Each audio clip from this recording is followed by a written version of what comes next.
Bismillahirrahmanirrahim. Assalamualaikum warahmatullahi wabarakatuh. Alhamdulillahi rabbil alamin. Wassalatu wassalamu ala asyrafil anbiya'i wal mursalin wa ala alihi wa ashabihi ajma'in, amma ba'd. Alhamdulillah, kita bersyukur pada Allah Subhanahu wa taala karena di pagi yang sementara menjelang cerahnya ini dan di tempat yang sangat indah di Masjid Al-Ghazali yang Masya Allah di belakang masjidnya ada view yang luar biasa. Allah Subhanahu wa taala memberikan kesempatan kepada kita untuk bisa bincang-bincang santai, menemani pagi para pemirsa yang ada di rumah, yang mungkin saat ini sedang santai bersama keluarganya, menikmati lezatnya kopi buatan istri dan pisang gorengan istri. Insya Allah saya sebagaimana biasa bersama Ustadz kita, Ustadz Ishaq hafizahullah ta'ala, pengasuh bincang-bincang santai, akan membersamai pagi para pemirsa sekalian. Dan kali ini kami live-nya tidak sebagaimana biasa di akunnya Ustadz kita, tapi kami live lewat akun Facebook Wahda TV Gorontalo. Jadi kepada para pemirsa bincang-bincang santai, para penonton bincang-bincang santai yang sering mengikuti kami di bincang-bincang santai, bisa meng-share live ini agar kemudian orang-orang yang ingin mendapatkan kebaikan dan manfaat yang banyak bisa juga ikut untuk mendengarkan dan mendapatkan manfaat di pagi hari yang berberkah ini. Baik para pemirsa yang dirahmati Allah Subhanahu wa taala, sebagaimana ya di sini sudah ada 22 penonton, kami akan sapa dulu Ustadz kita dan akan menyerahkan kepada Ustadz untuk bisa menyapa para penonton yang sudah bergabung bersama kita pada pagi hari ini. Assalamualaikum Ustadz, bagaimana kabarnya Ustadz? Waalaikumsalam warahmatullahi wabarakatuh. Masya Allah, para penonton yang dirahmati Allah Subhanahu wa taala, kita bersyukur pada Allah pada pagi hari ini kembali kita bersua, dan tempat ini tempat yang spesial. Ya, kita ke tempat ini yang Masjid Al-Ghazali ya, masjid yang sudah terkenal, Masya Allah. Masjid Al-Ghazali yang menyiapkan makanan di setiap Jumat, luar biasa. Dan insya Allah pembicaraan kita pada pagi hari ini seputar tetangga, bincang-bincang santai seputar tetangga. Kita akan karlota tentang tetangga. Iya. Dan kepada 27 penonton yang bersama kita, ahlan wa sahlan, ada Ummu Aisyah. Assalamualaikum. Waalaikumsalam warahmatullahi wabarakatuh. Ada juga Adityo yang sudah bergabung bersama kita. Pada kesempatan kali ini Ustadz kita akan bicara tentang tetangga. Dan subhanallah, Islam ini adalah agama yang sangat sempurna. Betul. Seluruh aturan yang diberlakukan kepada umat Islam ini adalah aturan yang mengatur kehidupan agar supaya kehidupan ini tertata rapi dan teratur. Kita lihat, semakin dekat orang dengan kita, maka dia semakin memiliki hak dari kita. Betul. Dan kita dianjurkan untuk menebarkan kebaikan kepada dia. Ada orang yang dia dekat, dia memberikan kebaikan kepada orang yang jauh. Tapi orang-orang terdekatnya adalah orang-orang yang paling tersiksa dengan dia. Dan ini sesungguhnya tidak sesuai dengan pesan-pesan agama itu. Semakin dekat seseorang dengan kita, maka semestinya kebaikan yang kita tebarkan kepada dia juga semakin banyak dan semakin selalu.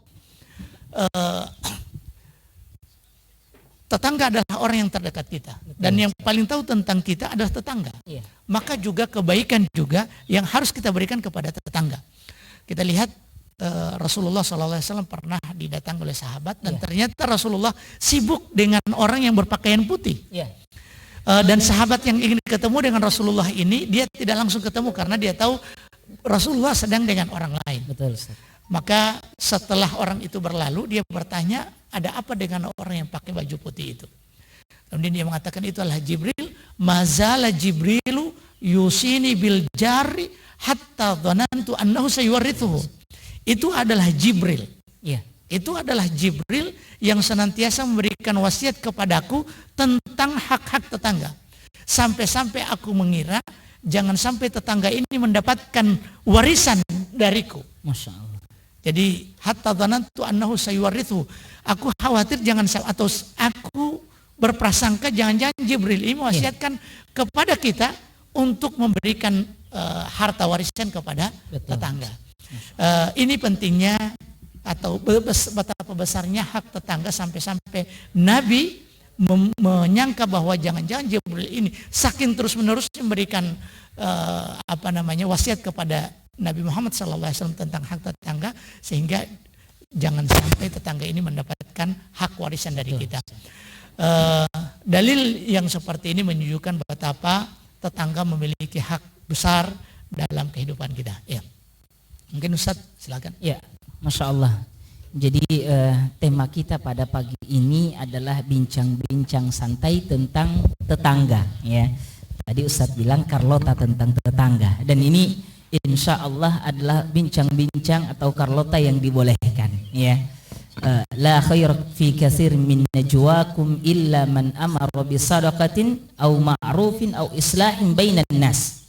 Ya, Allah mengatakan tidak ada kebaikan dari perbincangan itu kecuali bagi mereka yang memerintahkan kepada yang ma'ruf dan memerintahkan orang untuk bersedekah dan islah bainan nas, ya, dalam rangka untuk melakukan perbaikan di antara atau di tengah-tengah manusia. Jadi insya Allah, ya, Carlota kita ini adalah Carlota yang bermanfaat, karena ternyata Ustadz, ya, betapa banyak orang yang memiliki tetangga tapi tetangga tidak pernah merasa aman dengan perilakuannya, baik dengan perkataan yang dia katakan ataupun dengan perbuatan yang selalu dia perlihatkan kepada tetangganya. Makanya Ustadz kita tadi jelaskan bahwasanya persoalan tetangga adalah persoalan yang sangat penting, yang mungkin setiap kita hari ini menganggap itu adalah persoalan yang remeh. Tapi oleh Rasulullah SAW, hadis yang tadi diangkat oleh Ustadz kita, seakan-akan Jibril itu, ya, mewariskan atau, ya, seakan-akan tetangga itu punya hak waris, ya, kepada kita, karena Jibril yang senantiasa datang dan menasehati Nabi SAW tentang persoalan tetangga ini. Makanya hal yang paling penting untuk kita adalah bagaimana kita melihat tetangga itu, ya. Makanya ada al-jar qoblad dar, Ustaz, ya, memilih tetangga sebelum kemudian kita memperhatikan tempat, ya, tempat tinggal kita, rumah kita itu, ya. Jangan sampai kemudian ketika kita masuk di suatu tempat kita menjadi penyebab tetangga-tetangga kita tidak merasa aman dengan keberadaan kita, ya. Atau jangan sampai kemudian kita juga masuk dalam satu kerumunan, ya, atau dalam satu bi'ah, ya, lingkungan yang itu tidak bisa menjamin keberadaan atau keselamatan kita di tempat tersebut. Makanya persoalan tetangga ini adalah persoalan yang sangat penting, dan seorang mukmin senantiasa memperhatikan persoalan tetangga ini. Ustaz, mungkin bisa dijelaskan lagi, ya, kaitannya dengan pentingnya tetangga ini, Ustaz, dalam Islam. Ya, terima kasih atas tambahannya, Ustaz Abdullah. Kita lihat betapa pentingnya tentang tetangga ini. Ruang keimanan kita disentuh oleh Rasulullah SAW. Rasulullah mengaitkan keimanan kepada Allah dan hari akhir dengan berbuat baik kepada tetangga. Rasulullah mengatakan, "Man kana yu'minu billahi wal yaumil akhir falyukrim jarahu." Siapa yang beriman kepada Allah dan hari akhir, iya. Jadi ruang keimanan kita disentuh oleh Rasulullah SAW, agar supaya kita memiliki perhatian kepada tetangga. Rasulullah mengatakan, barang siapa yang beriman kepada Allah dan hari akhir falyukrim jarahu. Banyak fal yukrim dhaifahu wal yukrim jarahu. Tapi dalam konteks tetangga, maka hendaklah memuliakan tetangga. Hendaklah memuliakan tetangga.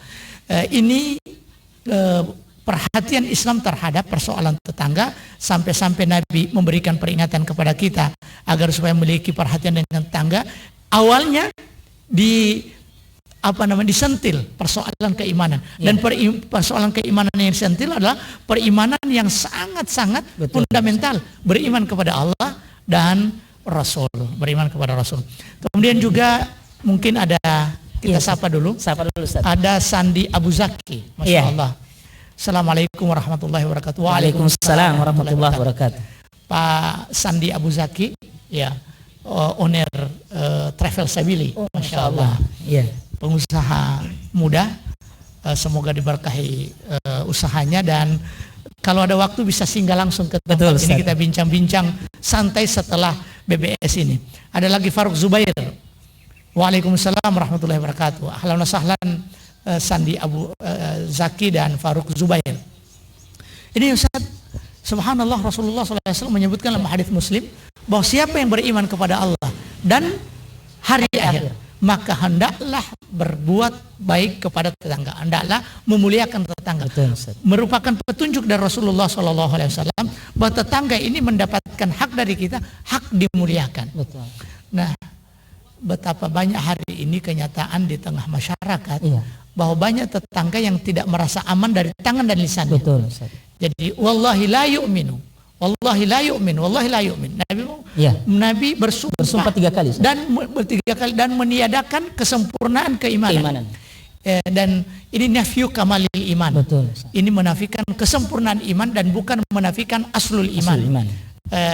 Kalau yang dinafikan aslul iman berarti yang tidak berbuat baik kepada tetangga kafir. Tidak seperti itu memahaminya. Tapi ini adalah penafian terhadap kamalul iman, kesempurnaan iman. Sahabat bertanya siapa mereka, maka la ya'manu jarahu bawa'iquh. Jadi tetangga yang tidak merasa aman dari perbuatannya, baik tingkah laku ataupun lisannya. Mungkin kita lihat dalam praktek keseharian, ada tetangga waktu tidur kita teriak-teriak, tengah malam mungkin duduk-duduk di dego-dego, anak-anak muda, atau biasanya ada musik-musik dalam rumah yang bisa mengganggu rumah orang lain. Ini bagian dari pelarangan dari Rasulullah SAW bahwa seseorang tidak merasa aman dari tetangganya, maka ini bagian dari ketidaksempurnaan keimanan itu sendiri. Masya Allah. Jadi semakin jelas bagi kita kedudukan tetangga dalam Islam ini, bahwa tetangga dalam Islam memiliki hak yang sangat besar bagi diri kita. Dan memang pada dasarnya seluruh kaum muslimin itu memiliki hak terhadap diri kita ini. Namun khusus bagi tetangga ini, Rasulullah SAW yang mengatakan man kana yu'minu billahi wal yaumil akhir. Ini luar biasa Rasulullah SAW mengaitkan antara keimanan kepada Allah Subhanahu wa taala dan hari akhir dengan mengikram jarahum, mengikram tetangganya. Dan ini persoalan tetangga, Ustaz. Banyak orang yang tanya, tetangga ini yang mana sih yang tetangga ini? Apakah orang yang di dekat rumah kita, atau kalaupun memang orang di dekat rumah kita, sampai mana jaraknya ini kemudian bisa dikatakan dia tetangga? Apakah orang misalkan tinggal di satu perumahan, itu memang wajib untuk kita ikram seluruhnya sebagai bentuk pengejuan tahan terhadap hadis ini, atau seperti apa? Ini mungkin Ustaz bisa dijelaskan kepada masyarakat supaya mereka bisa tahu yang mana jar sebenarnya ini yang harus untuk kita ikram. Terima kasih. Jadi memang tetangga itu adalah orang yang terdekat dari kita. Allah Subhanahu wa taala berfirman, wa'budullaha wa la tusyriku bihi syai'a wa bil walidaini ihsana.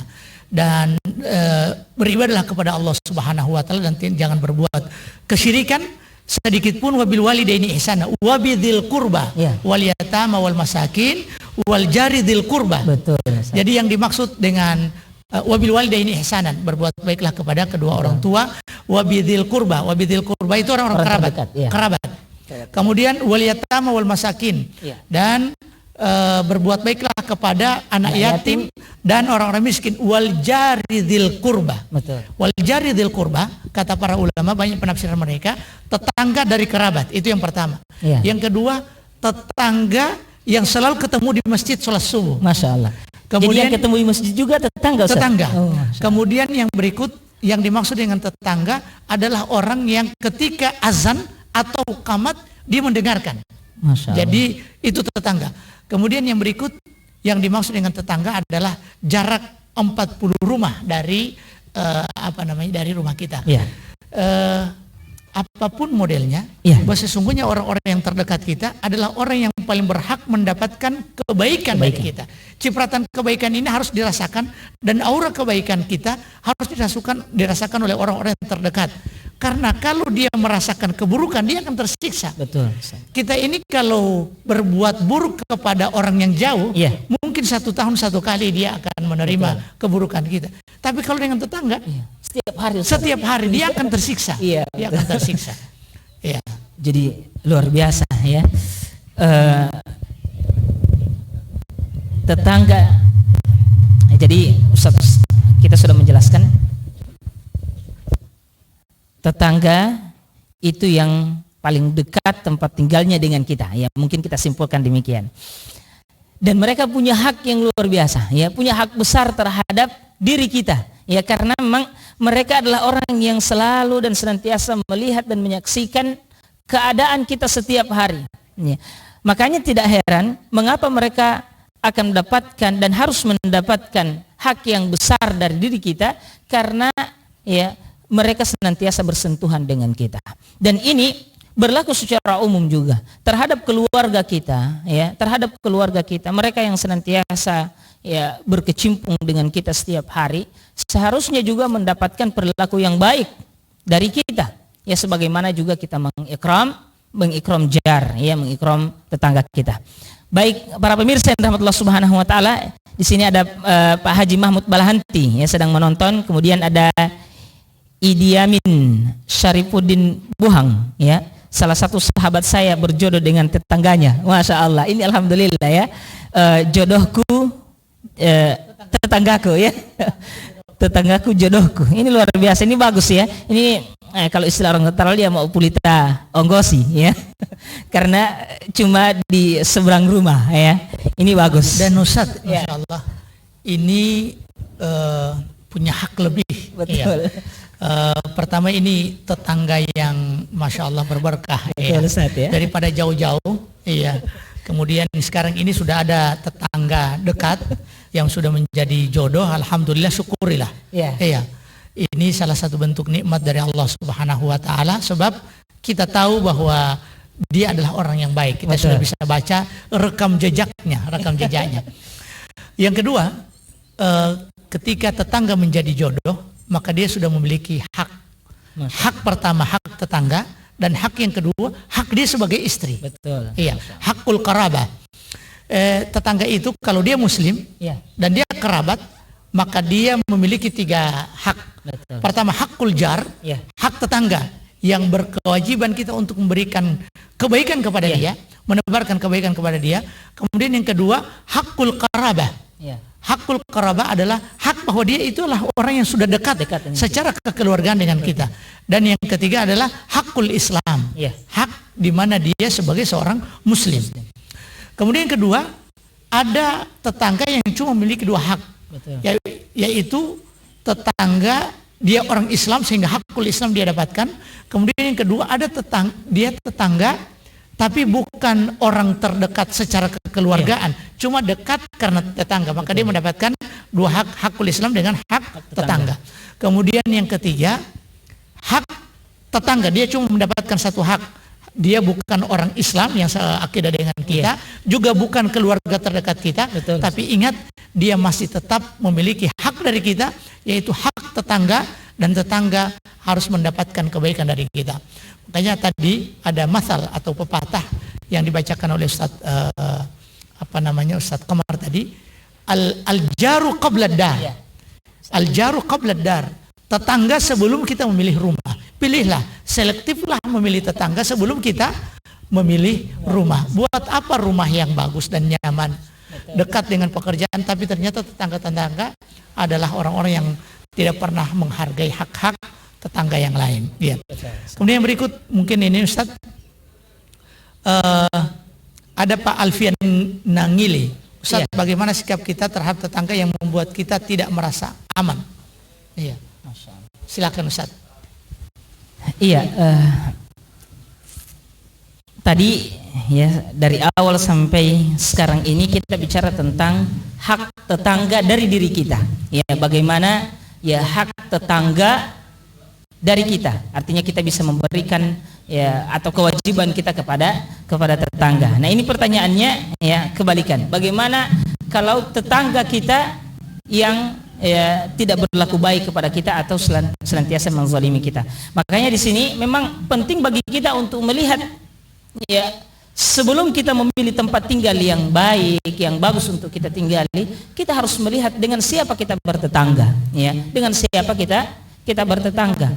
Karena tetangga ini akan ya menjamin kita bahagia dalam hidup dan juga bisa menjamin ya kita tidak merasakan ketenangan, tidak merasakan keamanan. Makanya memang perlu untuk kita memilih tetangga dengan baik sebelum kita memilih di mana rumah yang akan kita tempati.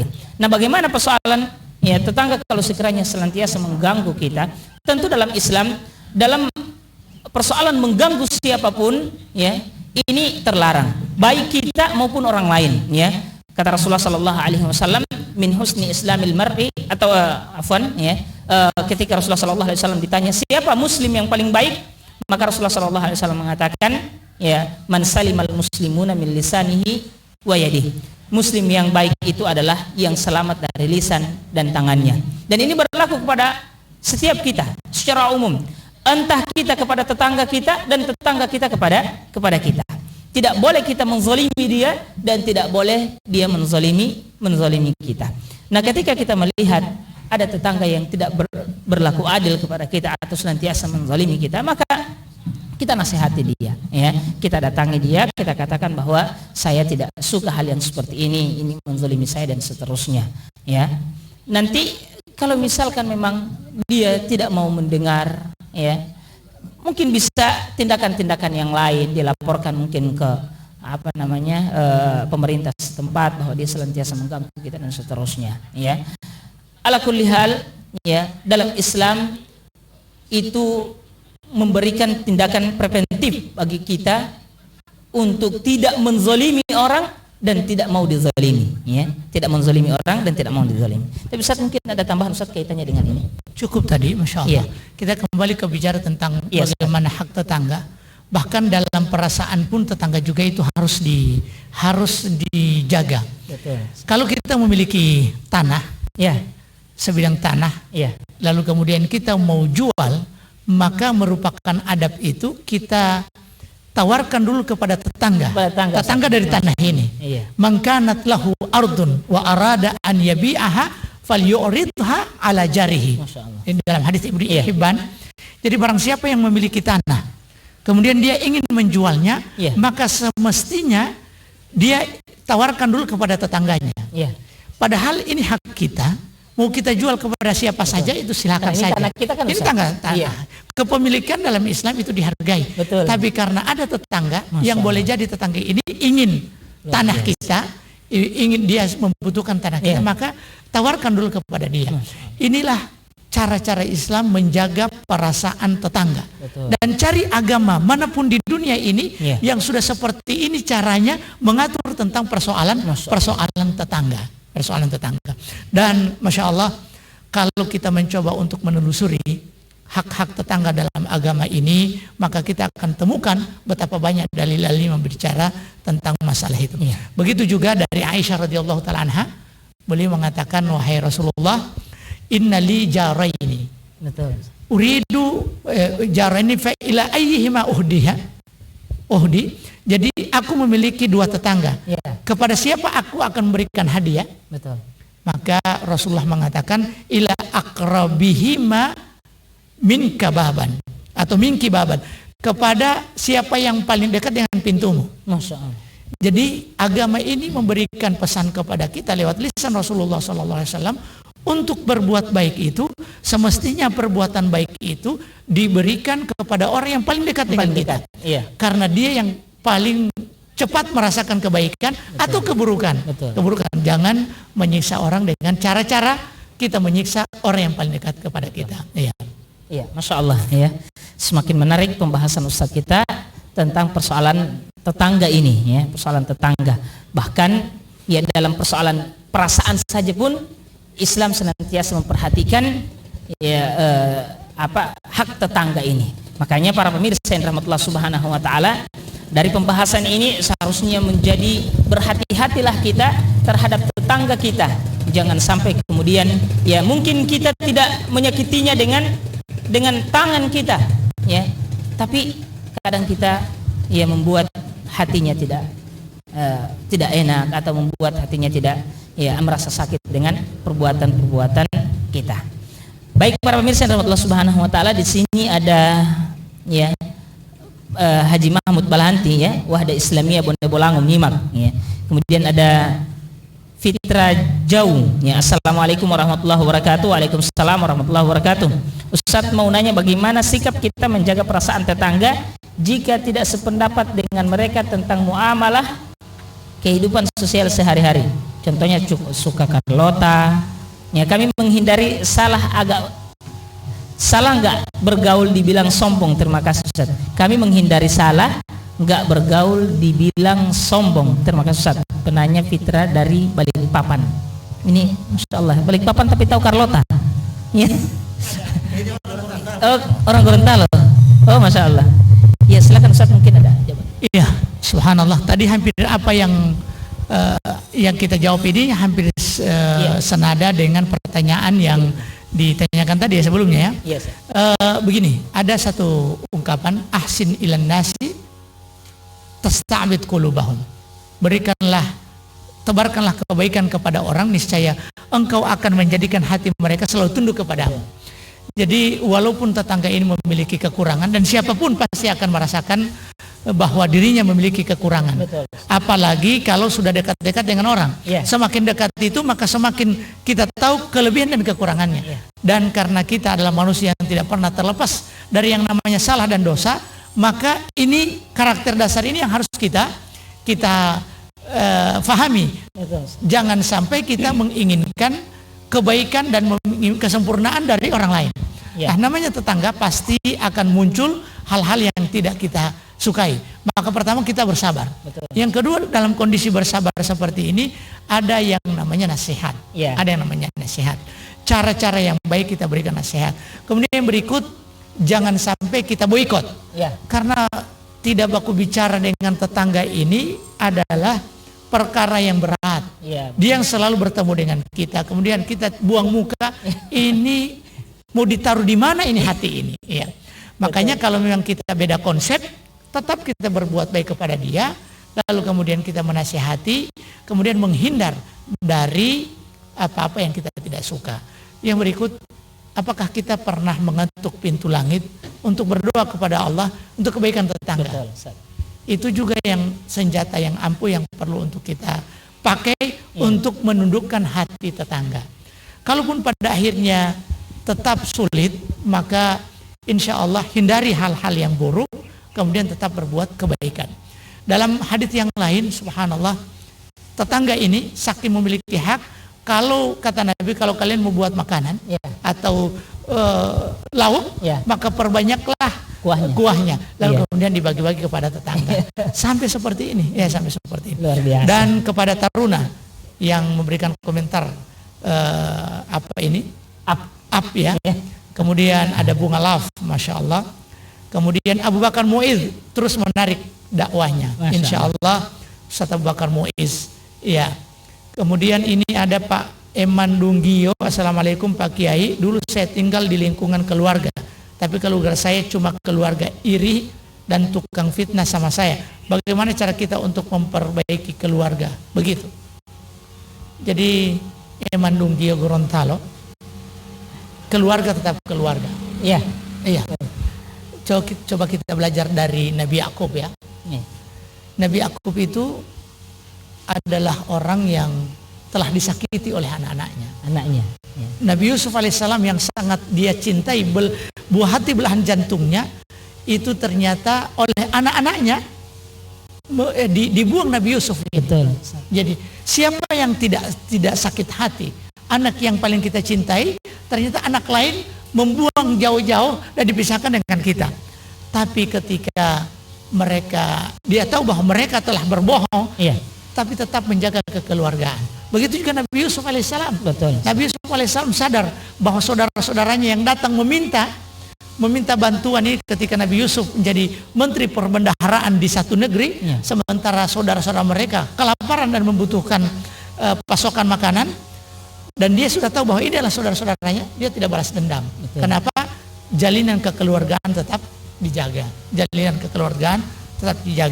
Jangan sampai fitnah dibalas dengan fitnah, sambil memperbaiki. Ya, silakan Ustaz. Iya, di sini ada Pak Lukman Rahman sedang menonton. Ada pertanyaan, Ustaz.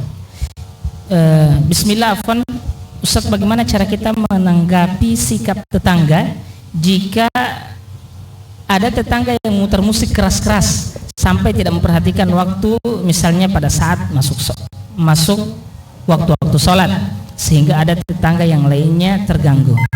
Iya, ini sebagaimana yang Ustaz kita sudah jelaskan sebelumnya, kita bernasihat. Ini Masya Allah, dalam Islam kita ini, dalam agama kita yang mulia ini adalah agama bernasihat, dan bernasihat itu kepada siapapun. Dan tentunya yang paling penting untuk mendapatkan nasihat dari kita adalah tetangga-tetangga kita, ya. Karena nasihat itu adalah bentuk kecintaan yang kita berikan kepada orang yang sedang kita nasihati, ya, yang sedang kita nasihati. Ketika kita melihat ada saudara kita melakukan kezaliman, ya, entah pada diri kita atau pada orang lain, maka bentuk nasihat kita kepada mereka adalah kita mencegah mereka dari kezaliman tersebut. Unsur akhaka zaliman au madluman, kata Rasulullah. Ya, tolonglah saudaramu yang melakukan kezaliman atau yang sedang terzalimi. Ya. Untuk orang yang sedang terzalimi, kita sudah bisa pahami bagaimana cara menolong orang seperti itu, ya, dengan cara kita membantunya, menghindarkan dia dari kezaliman tersebut. Tapi bagi mereka yang melakukan kezaliman, bagaimana kita menolongnya? Maka kata Rasulullah SAW, ya tamna'uhum, ya, kita melarang mereka dari melakukan kezaliman itu. Mungkin hal yang bisa kita lakukan adalah dengan kita mendatangi tetangga kita secara baik-baik, tentunya, ya, kita ketuk pintunya, kita ucapkan salam, lalu kemudian kita katakan bahwa apa yang dia lakukan dengan memutar musik, ya, sampai kemudian waktu sholat masuk tetap musiknya diputar, maka ini perlu untuk kita ingatkan, kita katakan kepadanya bahwa sudah masuk waktu sholat. Dan alhamdulillah, ya, orang Indonesia ini bukan orang yang semuanya bisa kita kategorikan kepala batu, ya. Sekepala batunya orang Indonesia, ya, khususnya orang Gorontalo, ketika kita mau ingatkan sudah masuk waktu sholat, insya Allah, ya, mereka bisa mendengarkan, ya, atau mau menerima nasihat tersebut, Dan kalau memang pun kita sudah nasihati tapi tidak ada perubahan dan tidak bisa, mendengarkan apa yang kita katakan, ya, kita nasihatkan, maka tentunya kita serahkan kepada Allah Subhanahu wa Ta'ala atas perubahan orang tersebut, karena kita hanya sekedar bisa memberikan nasihat dan bukan kitalah yang kemudian menjamin dia bisa berubah atau tidak. Yang jelas nasihatnya sudah masuk, insya Allah, ya, kita bisa, setelah itu, serahkan kepada Allah Subhanahu wa Ta'ala tentang urusan tersebut. Ustaz, mungkin ada tambahan kaitannya dengan itu, Ustaz? Iya, terima kasih. Dan ini sudah 42 penonton. Kemudian berikut, setelah memberikan nasihat tadi, juga bersabar. Innama anta mudzakir lasta alaihim bimusaytir. Sekedar engkau itu sekedar mengingatkan dan bukan menyetir. Jangan sampai karena tetangga lalu kemudian kita stres, akhirnya kita yang bingung sendiri. Ingatlah bahwa tugas kita sekedar mengingatkan. Iya. Kemudian berikut, ini ada pertanyaan dari Pak Julian Sa'alfiyah. Julian Sa'alfiyah, Assalamualaikum. Ustaz, bagaimana jika jika kita bertetangga dengan non-muslim. Tadi kita sudah jelaskan bahwa kalau bertetangga dengan non-muslim, maka dia memiliki satu hak. Haknya adalah hak tetangga. Untuk kita tetap berbuat baik kepada dia, mengunjunginya, mencari tahu tentang keadaannya, memberikan hadiah ataupun memberikan subsidi kalau dia sangat membutuhkan, mungkin berupa makanan dan seterusnya. Kalau dia muslim, maka dia memiliki dua hak. Hak yang pertama adalah hakul Islam, hak bahwa dia sebagai seorang muslim, dan yang kedua adalah hak tetangga. Kalau dia tetangga sekaligus kerabat, maka dia mendapatkan 3 hak dari kita: hak Islam, hak tetangga, dan hak kekerabatan.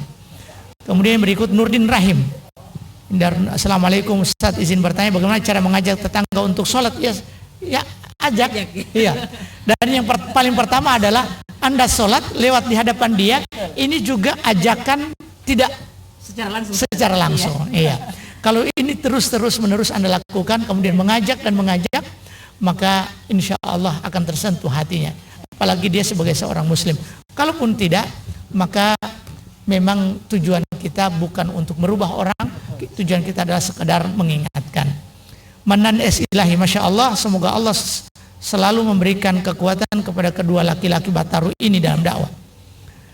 Batuda Pantai, Desa Lopo, Nyimak, masya Allah, di Lopo bisa sampai di sana ya suara kita ya. Alhamdulillah ya. Kemudian Febriani Arsyad, masya Allah, syukran, jazakumullah khairan Ustaz, barakallahu fikum. Dan kepada 40 penonton yang bersama kita, hari ini kita bincang-bincang seputar tetangga. Yang hari ini tetangga ini sering disepelekan, bahkan hak-haknya kadang tidak ditunaikan. Maka betapa penting bagi kita untuk senantiasa berbicara tentang persoalan tetangga ini. Iya, Ustadz Kamar, berbuat dosa itu, berbuat zina itu adalah dosa besar. Tapi dosa besar. Ya. Tapi berbuat zina dengan tetangga, istri tetangga, dosanya lebih besar. Jadi Rasulullah SAW pernah ditanya, aidzan bi akbar, a'zam, dosa apa yang paling besar? Rasulullah mengatakan, anta ja'ala lillahi niddan wa huwa khalaqak. Engkau Allah Subhanahu wa taala menciptakanmu, sedang anta ja'ala lillahi niddan, engkau berbuat kesyirikan atau membuat tandingan dengan Allah, sedang Allah menciptakanmu. Kemudian ditanya lagi, kemudian apa? Dosa apa lagi? Antaqtula waladaka khasyata an yat'ama ma'ak. Engkau membunuh anakmu karena motivasinya karena rasa takut jangan sampai dia makan bersama. Betul. Kemudian apalagi dosa yang besar? Ya. Kemudian Rasulullah mengatakan antazniya bihalilati jarika. Engkau berbuat zina dengan tetanggamu. Nah, biasanya hari ini anak tetangga ini sudah menjadi sorotan. Dan dia tahu orang anak tetangga lewat, dia yang tidak bisa tidur. Iya. Dan dia sudah menyusun rencana bagaimana bisa bertemu dengan anak tetangga ataupun dengan istri tetangga. Ingat, zina itu dosa besar. Innahu kana fahishatan wa sa'a sabila. Wala taqrabuz zina, jangan engkau mendekati zina. Innahu kana fahishatan wa sa'a sabila. Sesungguhnya dia itu kotor, wa sa'a sabila, dan seburuk-buruk jalan. Tapi berzina dengan istri tetangga jauh lebih besar dari sekedar berzina biasa. Iya, naudzubillahi min dzalik. Berzina dengan orang yang belum punya suami dosa besar, tapi lebih besar lagi adalah berzina dengan orang yang sudah bersuami. Kemudian lagi lebih berdosa lagi kalau dia adalah istri dari tetangga kita. Yang semestinya tetangga ini kita jaga, kita jaga kehormatannya, kita jaga keluarganya, tapi justru sekarang kita yang istilah orang Gorontalo muhbubu, naudzubillahi min dzalik. Ya, masya Allah. Ada istilah yang sering kita dengar, ya, rumput tetangga lebih hijau daripada rumput di pekarangan rumah kita. Ini istilah yang sangat fatal jika sekiranya itu terjadi dalam kehidupan kita. Apa yang Allah Subhanahu wa taala telah berikan dalam kehidupan kita, khusus dalam rumah tangga kita, maka itulah yang terbaik, ya. Itulah yang terbaik. Apapun persoalan yang mungkin kita lihat baik, ya, atau mungkin menarik dari kita, menarik bagi kita dari tetangga kita, ini sebenarnya adalah perangkap-perangkap syaitan yang akan memasukkan dan menjerumuskan kita ke dalam neraka jahanam. Ya, makanya para pemirsa yang rahmatullah subhanahu wa ta'ala, berhati-hati dengan tetangga ini. Ya, berhati-hati dengan tetangga ini. Mereka bisa saja menjadi penyebab kita masuk surga, dan bisa saja menjadi penyebab kita dijerumuskan oleh Allah subhanahu wa ta'ala ke dalam neraka. Ya, dan bisa saja kita terjatuh pada dosa yang sangat besar. Ya, coba tadi masya Allah ya Ustadz kita menjelaskan tentang bahaya berzina dengan istri tetangga. Ya, berzina hukumnya haram, dan lebih haram lagi, lebih besar lagi dosanya ketika kita berzina dengan istri orang dan itu adalah tetangga kita. Ya, istri orang itu adalah tetangga kita. Kenapa itu lebih besar? Pertama, memang perzinahan ini dilarang. Yang kedua, ya seharusnya sebagaimana Ustaz kita katakan tadi, tetangga kita berhak mendapatkan kebaikan dari kita, malah ini mendapatkan keburukan, dan itu keburukan yang sama sekali tidak bisa ditolerir. Ya, perzinahan merupakan hak bagi syariat ini untuk menutupnya serapat-rapatnya. Bahkan syariat kita ini diturunkan oleh Allah Subhanahu wa taala untuk mencegah persoalan perzinahan ini, karena dia nanti akan bisa merusak kehormatan, ya, bisa merusak kehormatan baik pada diri kita maupun pada tetangga kita. Makanya hati-hati ya dengan tetangga, perlu untuk kita juga menjaga pandangan, menjaga batasan-batasan. Memang ada hak yang perlu untuk kita laksanakan, ya, perlu untuk kita berikan kepada saudara-saudara kita atau kepada tetangga kita. Tapi ingat juga ada batasan-batasan yang kita kemudian harus menjaganya. Terkadang karena sudah tetangga, akhirnya sudah tidak menjaga batasan-batasan, Ustaz. Kita lihat ada orang yang bertetangga, kalau dia ya jemur pakaian ya di samping rumah, dia keluar dengan berpakaian yang tidak senonoh dan seterusnya, ya, telanjang dan semuanya, ya, sehingga tetangganya yang lain mungkin tidak punya maksud sebenarnya, ya, tidak punya maksud, tapi karena ada pancingan, ya, ada ada kesempatan, akhirnya mengambil juga kesempatan dalam kesempitan, ya. Makanya bagi orang yang hidup bertetangga, perhatikan hak-hak tetangga dan juga perhatikan ya batasan-batasan kita dalam bertetangga. Ustaz, mungkin ada tambahan lagi, Ustaz? Yang paling kadang yang paling berbahaya itu ketika tetangga paling dekat rumah, apalagi dengan model perumahan tipe 36 ya. sangat sempit, iya. Strategis, semua strategis, dapur, dekat dapur dengan kamar mandi, dekat kamar, maka lebih ekstra hati-hati untuk menjaga pandangan. Betul, dan kita harus berhati-hati atau selalu menjaga pandangan. Kemudian juga yang di sana juga harus berhati-hati, jangan sampai merangsang tadi ada stimulan, menstimulan atau menstimulasi orang lain untuk bisa melihat kita. Betul. Dan ini juga yang harus perlu untuk kita waspadai. Kemudian berikut, saat di hari kiamat kala itu termasuk awal khasmaini, yaumal qiyamah jaran. Jadi orang yang akan berselisih nanti di hari kiamat nanti di hadapan Allah adalah kedua tetangga.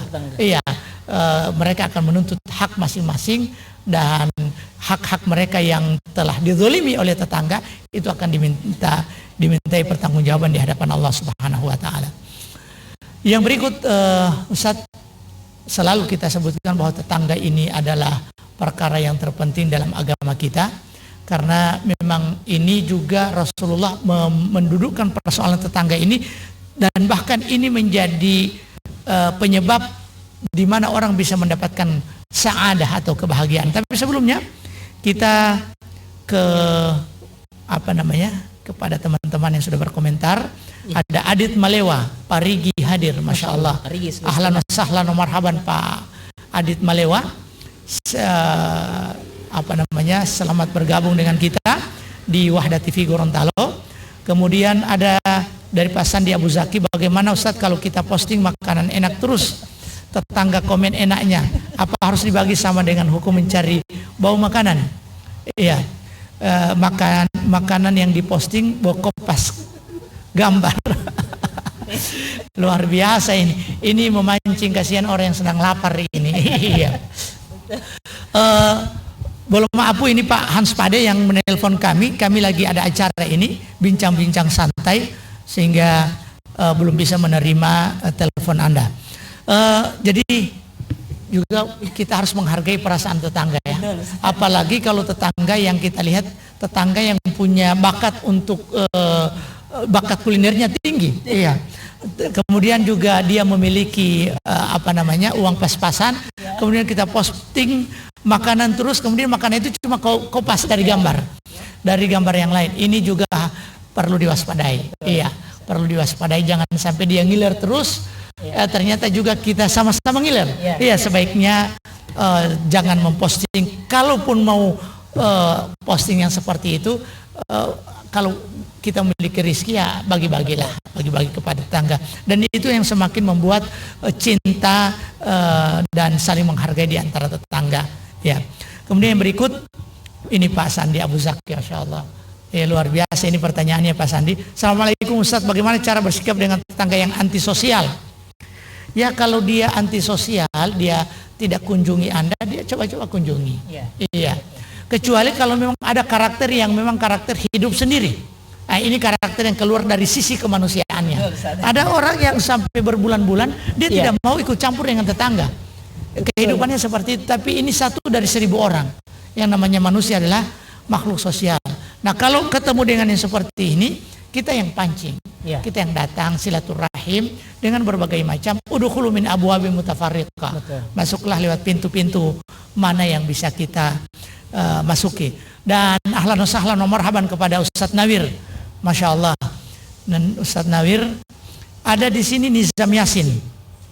Kemudian ini bagaimana Ustadz kalau kita Pak Ramli Anwar, Ustadz Sandi Abu Zaki kayaknya harus dibagikan link gambarnya. Wah,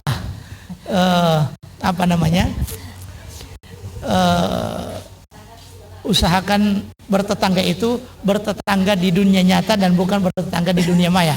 Ini namanya bertetangga di dunia maya. Rumah Quran DPW Kabupaten Gorontalo, Limboto hadir Ustaz, ahlan wa sahlan. Kemudian juga ada ada Rajak Mobili Pak Komdan. Siap Pak Komdan, Pak Guyaman menyimak. Dan saya dan istri-istri menyimak Ustaz. Masya Allah. Istri-istri Ustaz. Masya Allah. Ini namanya aura Pukako sedang terlihat ini Pak Ramli. Kemudian ada Pak Fitra Jauh. Maaf nanya lagi Ustaz, ketika saya masih di dinas di Kalimantan bagian utara, saya memiliki seorang tetangga yang baik, setiap hari menolong orang, bahkan ada yang diberangkatkan umroh, Masya Allah, dan setiap tahun memberikan sumbangan hewan kurban, dan sampai hari ini terus melakukan kebaikan. Cuma orang-orang sekitar tahu pekerjaannya. Yang ingin saya tanyakan, apakah sumbangan orang tersebut menjadi halal buat yang menerima, karena warga setempat memuliakan perbuatannya, namun tahu hasil sumbangan itu dari mana? Terima kasih. Ini masalah harta Ustaz ya. Masalah lain ditanya, masalah ilmu madza amila bihi. La tazulu qadama 'abdin yaumal qiyamah hatta yus'al an arba. Jadi belum bergeser di hari kiamat kelak kaki anak cucu Adam kecuali dia tanya tentang 4 hal. Jadi tentang umur kemana dihabiskan, masa muda di mana dihabiskan, kemudian tentang ilmu apa yang diamalkan. Tapi untuk harta, min aina tasabahu wa fima anfaqahu, dari mana didapat dan kemana didistribusikan. Jadi masalah harta ini 2 ditanya, bukan kemana didistribusikan saja, tapi dari mana didapat, kemudian kemana dibelanjakan. Dan sesungguhnya Allah Subhanahu wa taala mengatakan innallaha thayyibun la yaqbalu illa thayyiba. Sesungguhnya Allah Subhanahu wa taala itu baik dan tidak akan menerima kecuali hal-hal yang baik. Jadi apalagi kalau mau menyumbang seperti itu, alhamdulillah dia sudah punya keinginan untuk menyumbang kepada kebaikan. Tinggal yang dia lakukan adalah, dan perlu disadarkan kepada dia, bagaimana cara mencarinya, apakah dicari dari jalan yang halal ataupun yang tidak. Iya. Masya Allah. Ini Abdurrahman Sahad ya. Iya. Abdurrahman Ibnu Sahad. Ini Abdurrahman luar biasa Ustaz.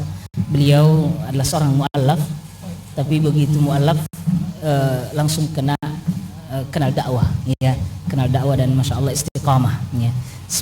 Di Aceh ya? Iya di Aceh Ustaz. Beliau orang Medan tapi untuk menyelamatkan keimanannya beliau pindah ke Aceh, ya, pindah ke Aceh karena di Medan dia tinggal bersama keluarga yang masih tidak sama keimanan dengannya. Baik para pemirsa yang Allah Subhanahu wa taala, semakin menarik ini pertanyaan-pertanyaannya juga ya lucu-lucu, apalagi ada Pak Haji Ramli Anwar ya dengan ya Pak Sandi Abu Zaki ya saling ciut-ciut ya, luar biasa ya. Baik para pemirsa yang Allah Subhanahu wa taala, jadi tetangga setelah kita mendengarkan pembahasan ustadz kita ya, dia adalah orang yang memiliki hak besar dalam kehidupan kita dan tadi saya katakan bahwa dia bisa menjamin kebahagiaan kita di dunia ini atau di akhirat. Dia akan menjadi penentu apakah kita masuk surga atau masuk neraka. Saya teringat satu hadis tentang seorang yang datang kepada Rasulullah SAW dan mengatakan tentang seorang wanita, yang menceritakan tentang seorang wanita yang wanita ini katanya ya tusallil lail ya, salat malamnya banyak ya, dan banyak bersedekah, banyak melakukan kebaikan-kebaikan ya, ghairu annaha ya tu'dhi jiranaha bilisaniha, kecuali dia ini senantiasa menyakiti tetangganya dengan lisan. Maka ditanya di mana tempatnya, Rasulullah Shallallahu Alaihi Wasallam tidak tanggung-tanggung ya menafikan seluruh amalan yang sudah dia lakukan. Apa amalan yang terbaik kalau bukan amalan salat ya? Di mana lagi bisa kita dapatkan amalan yang terbaik kalau bukan salat dan sedekah ya? Tapi oleh Rasulullah Shallallahu Alaihi Wasallam ketika mendengarkan wanita ini dia menyakiti tetangganya dengan lisannya ya, dengan lisannya, maka Rasulullah Shallallahu Alaihi Wasallam mengatakan hiya finnar ya, hiya finnar.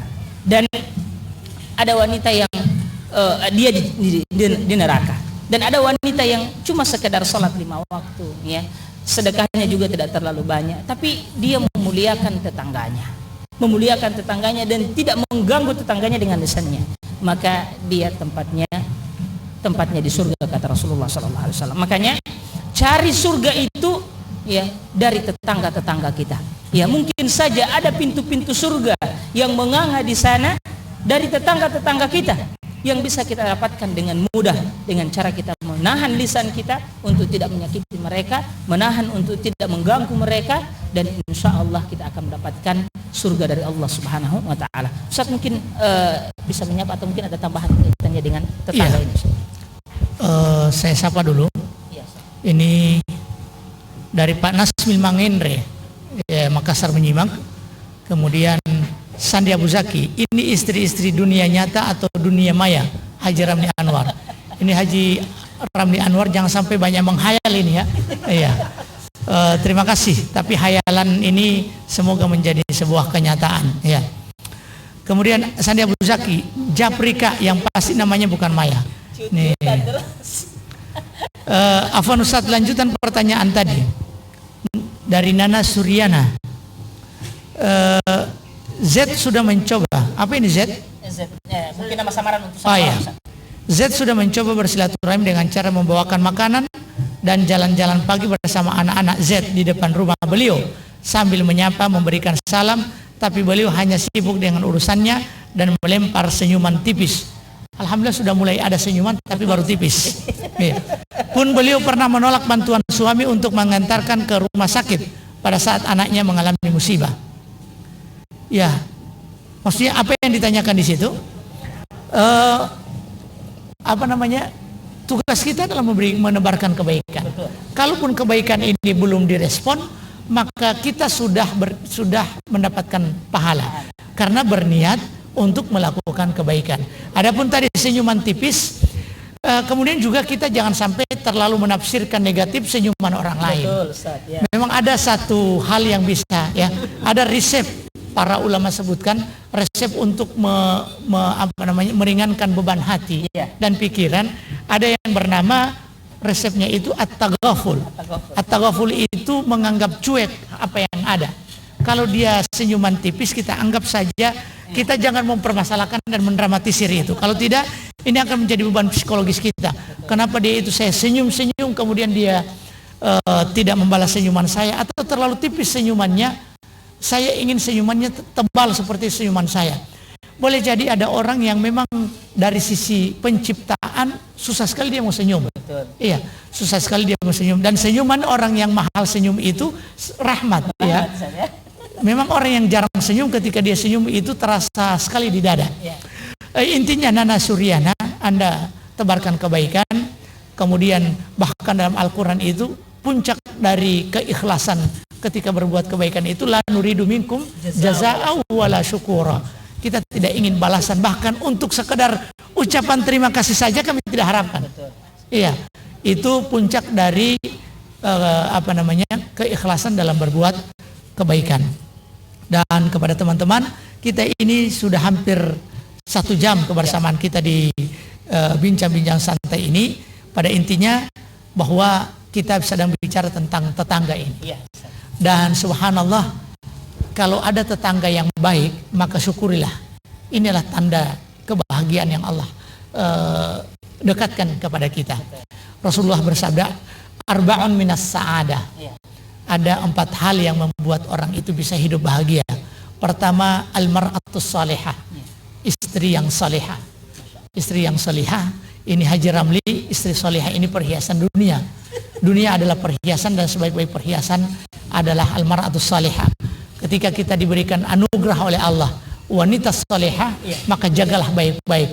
Ini adalah merupakan tanda dari kebahagiaan itu sendiri. Yang kedua, wal maskanul wasi', tempat yang agak luas, agak lapang. Kemudian berikut wal jaru as-salih, jadi tetangga yang saleh. Karena ini orang yang selalu dekat dengan kita. Ketika kita tinggalkan keluarga kita, kalau dia tetangga jahat, kita tidak akan tenang. Kita tidak akan tenang. Wal markabul hani, kata Nabi, dan juga tempat yang kendaraan yang nyaman. Kemudian Rasulullah mengatakan wa arba'un minasyaqa, dan 4 hal yang membuat orang hidup dalam keadaan tidak bahagia, tersiksa. Pertama, al-mar'atus su, wanita jahat, istri yang buruk. Kemudian wal jarus su, tetangga yang buruk. Kemudian wal markabus su, kendaraan juga yang tidak nyaman. Wal maskanud dhayiq, dan tempat tinggal yang sempit. Kita lihat Rasulullah SAW menyebutkan salah satu dari 4 tanda kebahagiaan itu adalah ketika kita memiliki keluarga atau tetangga yang saleh. Tetangga yang saleh, sebab mereka ini yang akan menjadi teman-teman kita dikala kita susah, kala kita senang, kala kita tidak ada, mereka yang akan melindungi kita. Tapi kalau tetangga jahat, mereka nanti yang akan menjadi duri dalam keluarga kita. Wa na'udzubillahi min dzalik. Lanjut Ustaz, pertanyaan Ibu Olvian Lamani. Ini pertanyaan dari Ibu Olvian Lamani, dari Tilamuta beliau ini.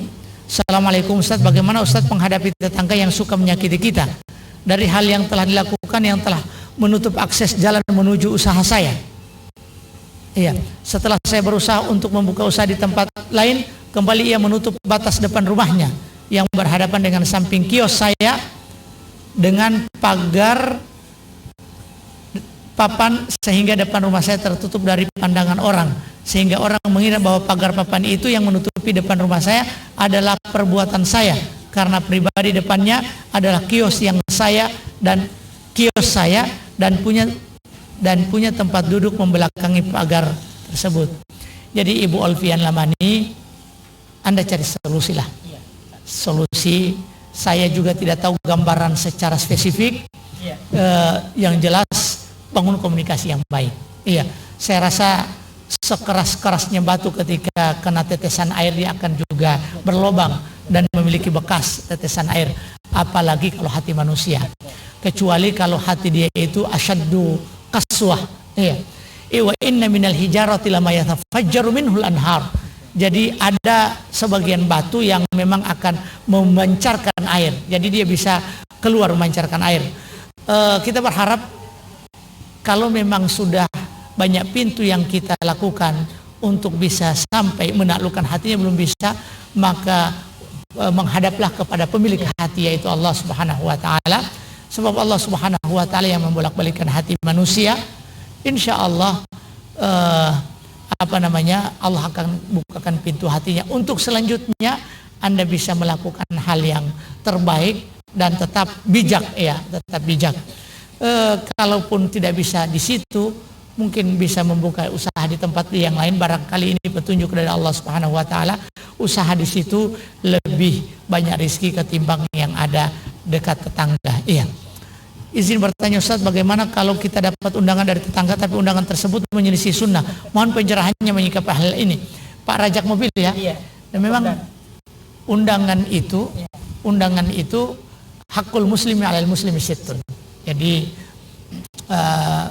hak muslim terhadap muslim yang lain itu ada 6 perkara. Betul. Iya. Salah satunya adalah idza da'aka fa'jibu. Kalau dia mengundang kamu, maka hendaklah engkau penuhi undangannya. Ini undangan di sini undangan makan, undangan di walimatul urs. Itu undangan. Itu pun kalau seandainya tidak menyelisih syar'i. Kalau menyelisih syar'i, secara otomatis Anda punya kewajiban atau Anda punya pilihan untuk tidak datang dan punya alasan untuk tidak datang karena memang tidak menyelisih syariat, ya. Kemudian Nana Suryana, syukran jazakumullah khairan Ustaz atas jawabannya. Adityo, Masya Allah Ustaz Abdullah Daud Samase, mungkin distributor di Gorontalo bisa dijadikan endorse ini. Nih, iya, Anda bisa ke Iqbal Karim, ya. Karim Collection, iya. Di jalan apa itu? Densol, ya, Bang Ansol, ya. Ada juga Orlin Ruqayyah, Orlin Nasaru. Ini dari mana ini? Dari Sumalata. Sumalata, di kampung apa ini? Iya.